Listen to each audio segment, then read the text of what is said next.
大家好，欢迎继续跟我云游日本。这次我来到了日本的象征富士山，近距离感受山脚下的自然风光。跟着我一起去看看这座最具代表性的日本美景吧。欢迎收看我的日本旅游 vlog 影片之富士山篇。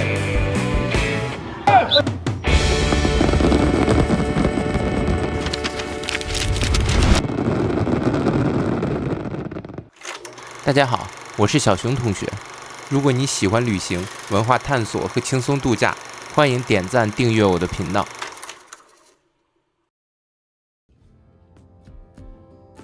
富士山，我订了一个一日游的团，因为富士山从东京过去太远。来 7-Eleven 买一个吃的吧。买的三明治，一会儿等车的时候吃。到了东京站，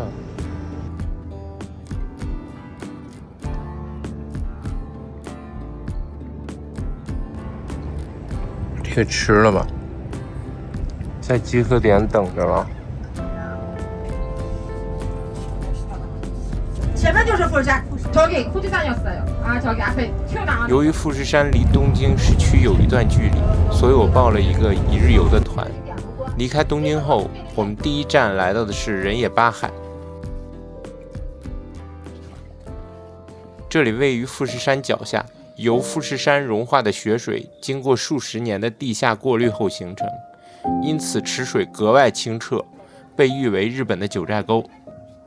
原本在这里可以同时欣赏到碧绿的泉水和壮丽的富士山倒影，但是今天由于云层太厚，厚厚的云层将富士山完全遮挡起来。哇，这云又给它挡上了。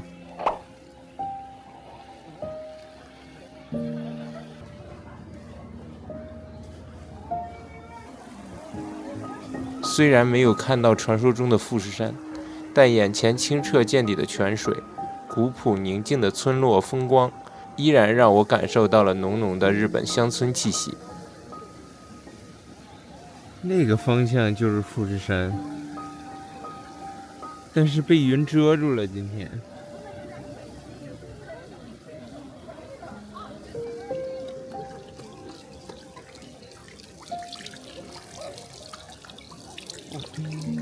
好凉啊！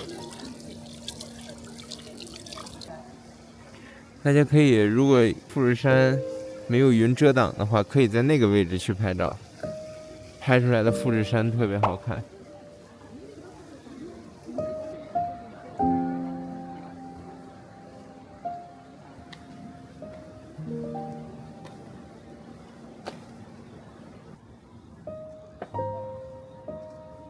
买了一个烤玉米，吃一吃。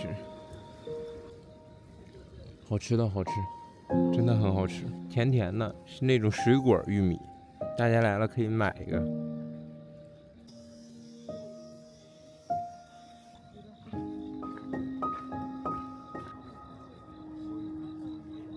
离开人野八海后，我就来到了富士山下最著名的拍照打卡点罗森便利店。到了。这里因为便利店与富士山同框的独特构图而在网络上爆火，成为了许多游客来到富士山必须打卡的地方。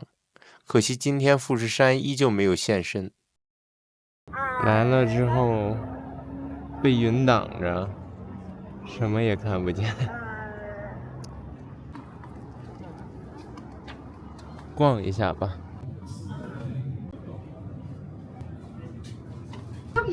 你只要你敢睁眼，你就这跟头。跟着团队来吃了饭。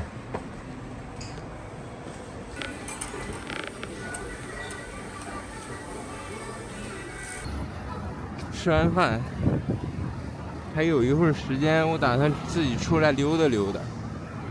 其实这个团餐还行，但是我也不推荐大家过来吃，因为我看那路边上有好多吃饭的地儿。大家自己反正是想吃什么就吃什么。这边是富士急乐园，我还想去一次，但是这次来的时间不够，我打算下次再来的时候再去吧。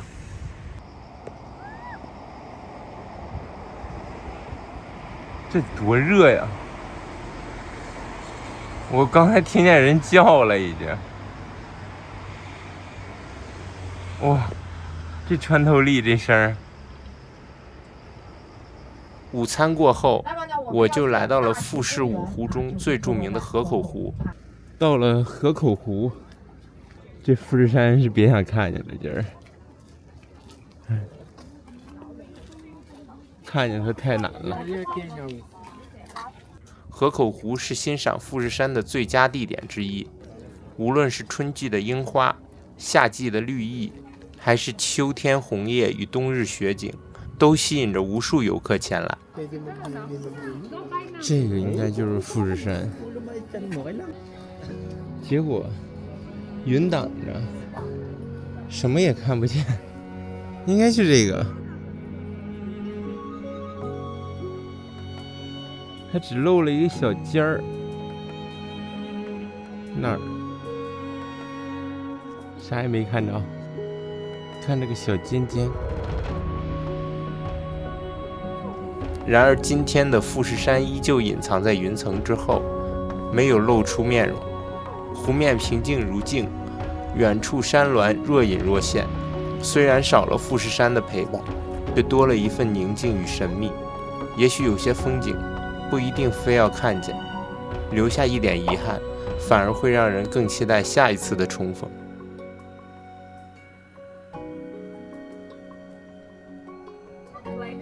导游说可以在这儿买个冰激凌吃，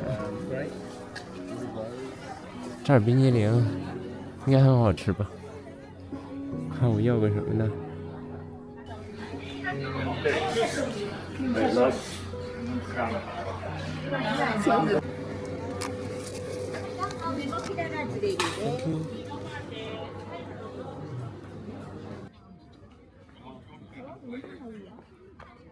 买了一冰激凌。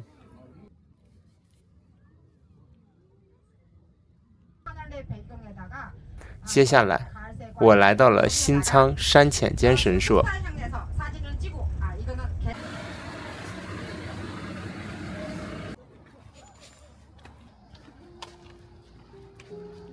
这里最著名的画面，就是五重塔与富士山同框的经典景色，也是许多明信片和旅游宣传照片的取景地。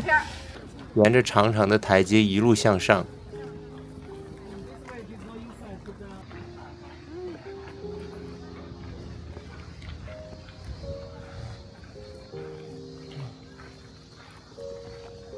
本以为能够看到梦寐以求的富士山全景，但现在的云层依然十分厚重。站在观景台上，虽然没有看到富士山，却俯瞰到了整个富士吉田市的景色。层层云雾笼罩着山间与城市，反而呈现出一种与众不同的朦胧美。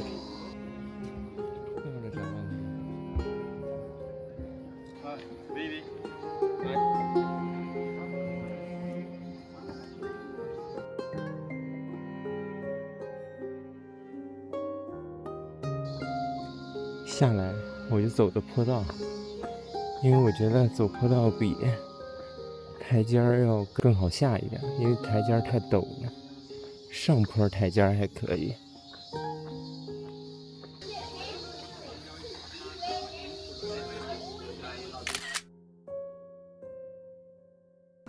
我们最后一站来到了富士山脚下非常热门的打卡地日川石祭殿。这里因为街道尽头正对着富士山而走红网络。当富士山晴朗时，仿佛就矗立在街道尽头，成为许多游客镜头中的经典画面。结束富士山之旅后，我就去了涩谷。我预定了晚上 SKY 展望台的观景门票。这个涩谷的人实在是很多。在这途中，我路过了世界上最繁忙的十字路口之一。每当绿灯亮起，来自四面八方的人群同时汇入路口。数百人甚至上千人在同一时间穿行而过，却井然有序。看着高楼上的巨型屏幕，人来人往的街道，川流不息的车流，共同构成了涩谷最具代表性的城市景观。今儿晚上吃一兰吧，从来没吃过一兰的，上次来也没吃上，因为等的时间太久了。我问问这个，就是这个，等着吧，万一很快呢？反正我看现在是7:15，离8:40还有1个多小时呢。等着，我就不信这1个多小时吃不上的。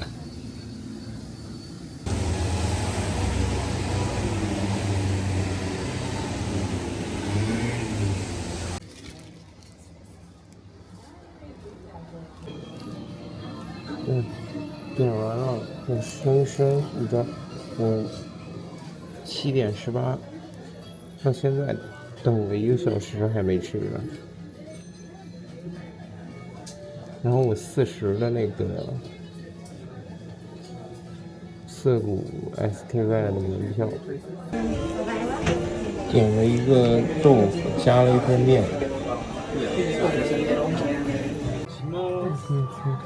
こちらご一覧くださいませ。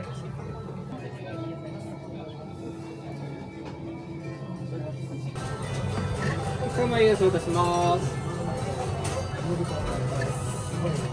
はい、お待たせしました。Thank you。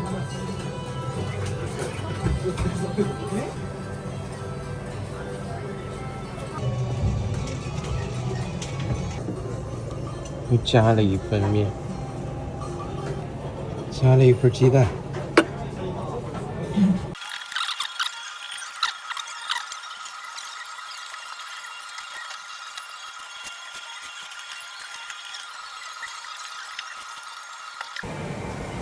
吃完了，我18进去的，7:18，7:18排上的队，然后现在是8:40，哇，这时间太久了也。我那个展望台的门票就是8:40的，我现在赶紧过去。Right, and weather is so bad, Shibuya Sky rooftop is closed, so you can only access to inside. 这个室外的直接给关了，那我就不去了呀，我就找人退票了。哎，下次再说吧。Day 2。晚上我不是来涩谷这儿 SKY 展望台了吗？因为它外边的那个展望台给关了，所以我就把那个票给退了。今天最后一天，我说再来这儿看看它开不开吧。电梯这儿就开始排队了，已经。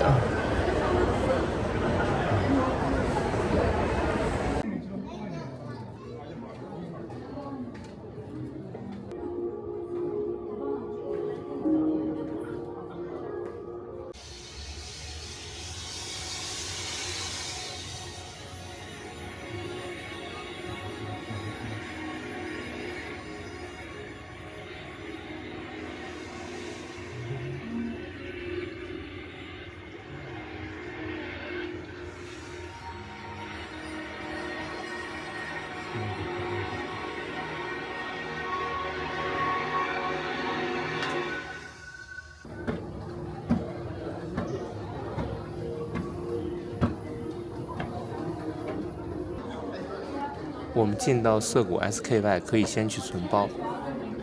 涩谷 SKY 也是东京最受欢迎的观景台之一，从地面一路上升到200米的高空，整个东京仿佛在眼前缓缓展开，远处高楼大厦连成的天际线，脚下是繁忙的涩谷街区，而著名的涩谷十字路口也变成了一幅不断流动的城市画卷。这个就是那个最繁忙的十字路口。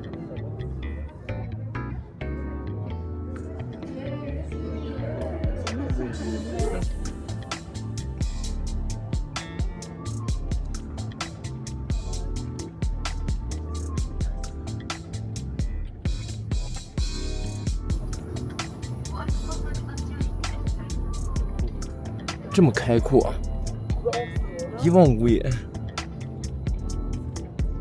无数条街道向远方延伸，密集的建筑与开阔的天空形成鲜明对比，而眼前这座世界级都市的全景，足以让人驻足良久。看到了东京塔，然后这边是晴空塔。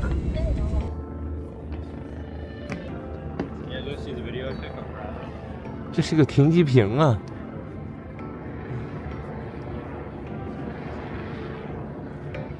站在观景台上，天气晴朗的时候，甚至还能远看到远处的富士山。看到了富士山哎！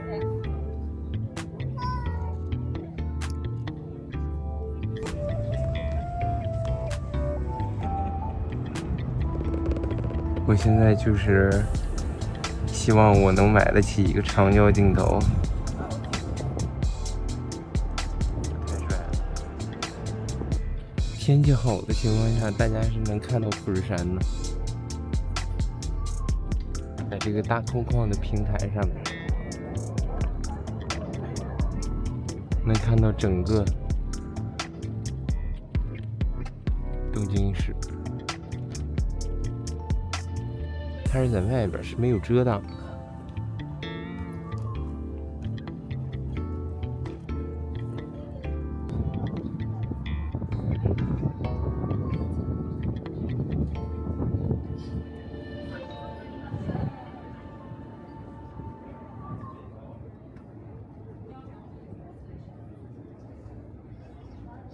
大家可以在这儿排队，等着拍照。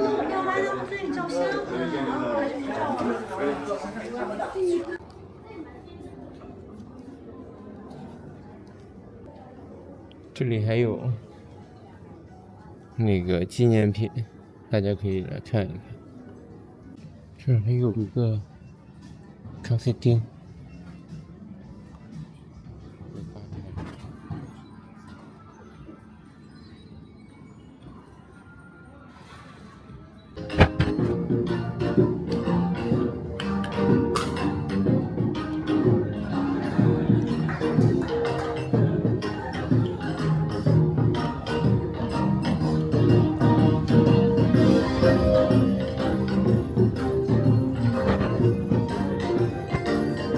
我来的这段时间正好赶上涩谷 SKY 一年一度的天空梦季，整个观景台被装饰成充满梦幻氛围的空间，许多人把自己的梦想和愿望写在祈愿签上，悬挂在天空回廊之中，而我也在这里写了一张我的愿望。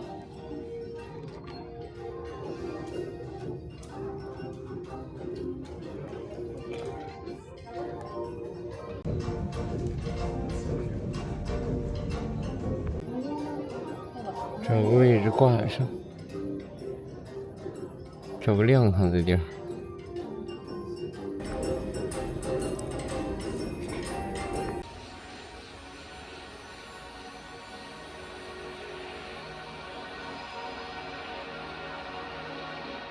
这里是涩谷最著名的地标之一——忠犬八公像。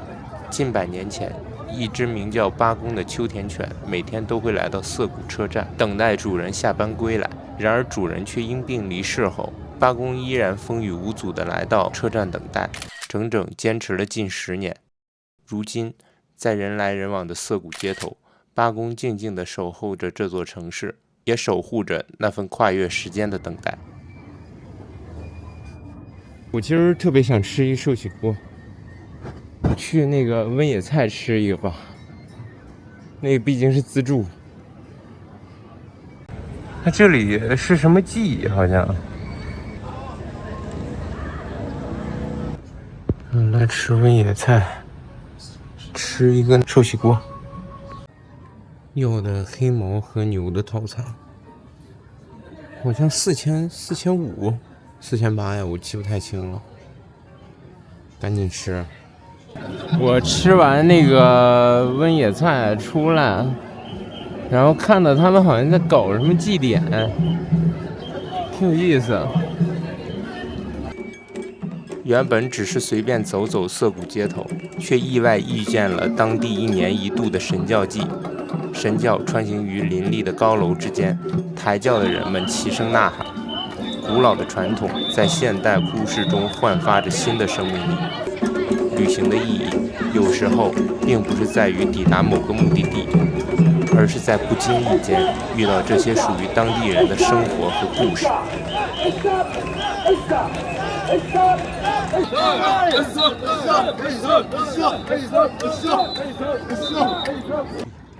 最后，我来到了须贺神社。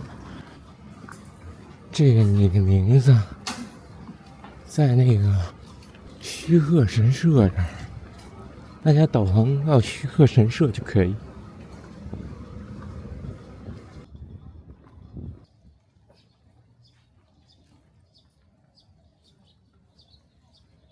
须贺神社就这么大，然后出去，前面那儿就是你的名字的地点了。有好多人在这儿拍照。这里因为电影《你的名字》而被许多人熟知，那一段通往神社的石阶也曾出现在无数人的记忆里。有些地方之所以特别，并不是因为它本身有多壮观，而是因为它曾经出现在某个让人难忘的故事里。而我真正站在这里时，才发现电影和现实之间其实只隔着一段可以走完的台阶。离开须贺神社，我就去机场了。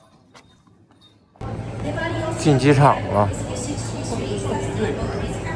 要回去了，应该是这个吧。能进去了。